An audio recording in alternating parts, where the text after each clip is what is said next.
Welcome back to Whispers of the Unknown, where history meets mystery and the unexplained whispers louder than the truth itself. Tonight's episode takes us back to a time when the world was already trembling, a time of fear, of war, of shadows stretching across the Pacific. It was February 1942, just weeks after Pearl Harbor. America was on edge, its shore braced for attack, its cities blanketed in blackout, and then it happened.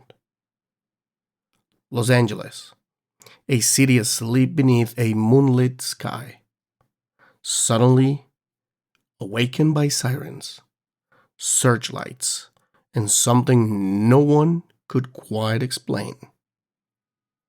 They call it the Battle of Los Angeles, but no enemy was ever found. Let's dive in to this mysterious story.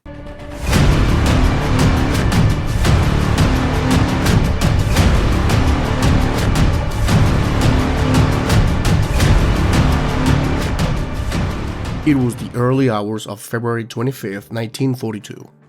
The clock read just after 2 a.m. when the sirens screamed across the city.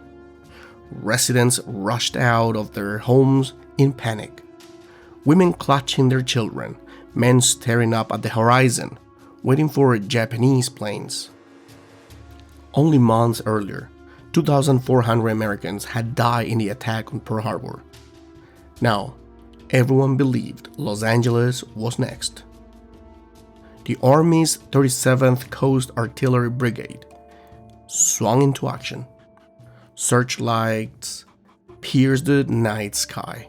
Anti-aircraft guns loaded. Tracer fire paint streaks of orange and white across the darkness. For nearly 2 hours, the sky exploded with fire. Shells whistled and burst over the Pacific. And through the chaos, witnesses claim they saw something massive, silent, and metallic.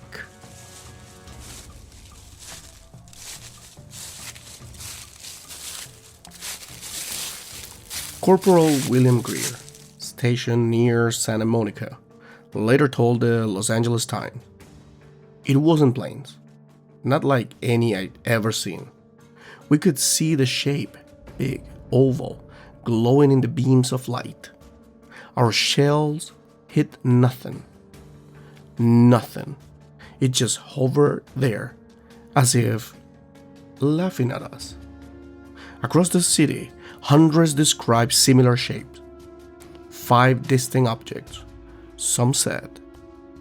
One huge craft, said others. Large enough to blot out the stars. By dawn, the city was covered in a fine rain of metal fragments, spent shells, shrapnel, twisted steel. 5 civilians were dead, dozens injured, in car accidents and heart attacks. But the enemy? Gone. The Army released a statement later that morning. There was no evidence of enemy planes. The incident may have been a false alarm caused by weather balloons. The explanation infuriated locals. People saw something. They insisted. Radar had detected an incoming object before the firing began. Searchlights had clearly locked onto a target. So, what really happened?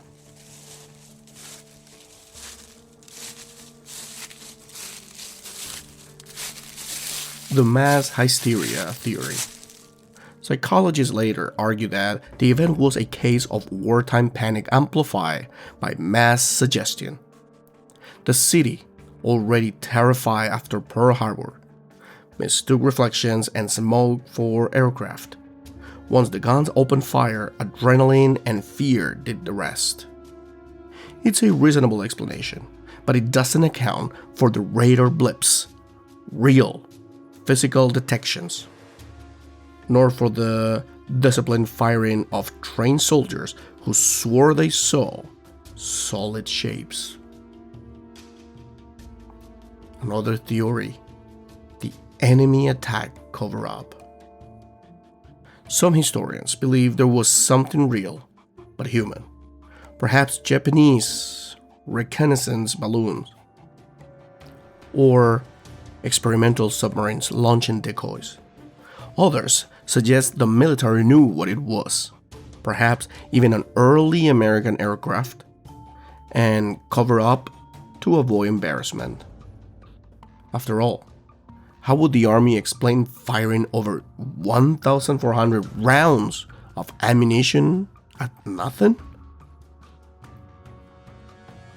Another theory: the extraterrestrial hypothesis. And then, of course, there's the theory that refuses to die. That what the people of Los Angeles witnessed that night was not of this earth. UFO researchers point to dozens of eyewitness accounts describing glowing discs, metallic domes, and flight patterns impossible for 1940s technology. Photographs printed the next day in the Los Angeles Times, especially the famous searching light photo, show a luminous object caught in convergent beams. The army later claimed the image was retouched for clarity, but the shape remains hauntingly distinct.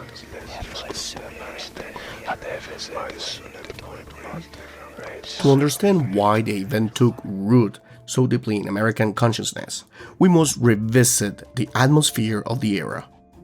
It was the height of World War II. Los Angeles was the heart of U.S. aircraft manufacturing.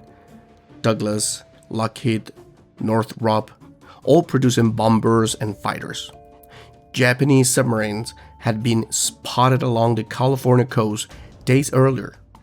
Anti-aircraft crews were jittery, trigger-happy, and terrified. But the sheer scale of the battle remains inexplicable. Over 25 tons of ammunition fired into the sky, thousands of witnesses, and no wreckage, no aircraft, no explanation. Even Secretary of the Navy, Frank Knox, called it a false alarm. But General George C. Marshall, in a memo to President Roosevelt, reported that the object was indeed tracked on radar, and that it traveled at speeds unidentifiable with known aircraft. It was huge, bigger than a Zeppelin. You could see the shells bouncing off it. No sound, just floating there. I swear it looked alive. Among them, Kate Lawson, a nurse from Long Beach, later told investigators, "I was standing by the window with my husband when the searchlights found it. You could see the light bend around it, like heat. My husband said, 'That's no plane, Katie.' And I knew he was right." Reports poured in from as far as San Pedro and Culver City. The shapes seemed to drift slowly, as if surveying the chaos below. Then, before dawn, they vanished toward the sea. By sunrise, the city resembled a war zone. Windows shattered, cars riddled with shell fragments. Newspapers struggled to explain the unexplainable. The Los Angeles Examiner ran the headline, "LA Area Raided, Target of Mystery Objects." But as days passed, the story began to fade, quietly buried beneath war reports from Europe and the Pacific. Yet the mystery lingered. Declassified documents decades later revealed that radar contacts had indeed been confirmed, and that unidentified aerial phenomena were discussed at the highest military levels. Some ufologists even suggest this was the first modern UFO event, predating Roswell by 5 years. In the 1980s and 1990s, a new wave of researchers revisited the event. With improved photo analysis, they claimed the searchlight photo did indeed capture a solid craft, possibly metallic, possibly glowing from within. Others found inconsistencies in Army records, suggesting deliberate obfuscation. Skeptics, however, still argue for a psychological contagion, a collective illusion, born of fear and wartime paranoia. Yet even skeptics admit no official explanation ever fully accounted for the radar, the lights, and the witnesses. Maybe the truth isn't about whether it was alien or human. Maybe it's about what fear does to us. The Battle of Los Angeles reminds us that how fragile human perception can be. How easily the line between reality and imagination blurs when fear takes hold. It also reminds us that mystery is timeless, that even in the age of reason, under the glare of science and radar, the unknown still slips through. Perhaps it wasn't a battle at all. Perhaps it was a mirror, showing us our deepest fear. That we are not alone and not in control. And maybe, just maybe, somewhere beyond the clouds that night, someone was watching, curious, silent, and waiting for us to look up.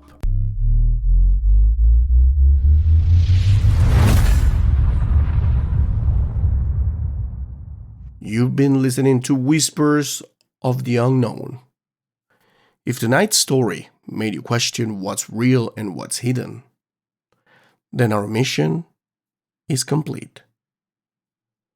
Follow and subscribe on Spotify, Apple Podcasts, YouTube, or wherever you listen.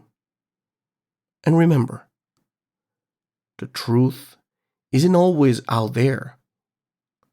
Sometimes it's right above us.